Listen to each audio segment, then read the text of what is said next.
talk only အပြောသမားတက်တက် no action အလုပ်မပါဘူး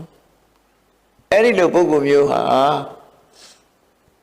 အကျိုးရလဒ်ဓမ္မနဲတယ်လို့ပိဋကတ်သုံးပုံဘလောက်ပဲတက်ပိဋကတ်ထဲပါတာတွေ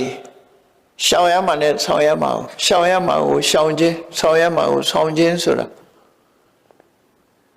သီလကိုဖြည့်ခြင်းရမှာသီလကိုဖြည့်ခြင်းရမယ်သမာဓိကိုပွားများရမယ်ဆိုတဲ့နေရာသမာဓိပွားများရမယ်ပညာကိုတိုးပွားစေရမယ်ဆိုတဲ့နေရာပညာကိုတိုးပွားစေရမယ်စာထဲမှာလမ်းညွှန်ထားတဲ့အတိုင်းကိုယ်မှာဘယ်အခြေအနေရှိတယ်ဆိုတာမိရိယောမနေပဲနဲ့အမြဲတမ်းစူးစမ်းဆင်ခြင်ပြီးကိုယ့်အခြေအနေကိုဆင်ခြင်သုံးသပ်လို့ကိုယ့်ရဲ့အရေးချင်းတွေတိုးတက်နေအောင်ကြိုးစားအထောက်အမှာလို့သူတို့ဆိုလို့လောကအပြောသမားတက်တဲ့ဆိုတာအလုံးမပါတဲ့အပြောသမားတက်တဲ့ဟာကောင်းကျိုးချမ်းသာမရတဲ့ပြင်နောက်ဆုံးမှာလေးတို့တောင်ပြောခံရတာဖြစ်တယ်ပေါ့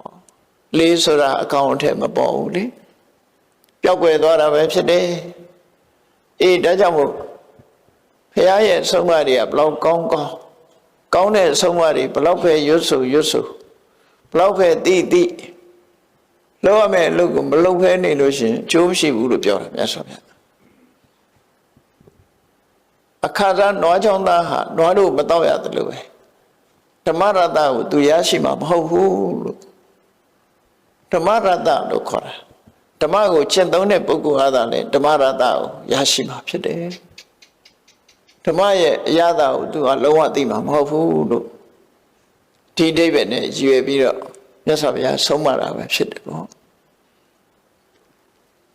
တလုံးတပါးလေးသိတဲ့အတိုင်းလိုက်တာကျင့်သုံးမှုကအဓိကကြတယ်လို့သူဆိုတယ်နော်မြည်သူပဲဖြစ်သိသမျှလေးကိုလိုက်တာကျင့်သုံးရမှာဖြစ်တယ်ရှောင်ရမယ့်ဟာကိုရှောင်ရမယ်ဆောင်ရမယ့်ဟာကိုဆောင်ရမယ်ရှောင်မှုနဲ့လှုပ်ဆောင်မှုဒီနှစ်ခု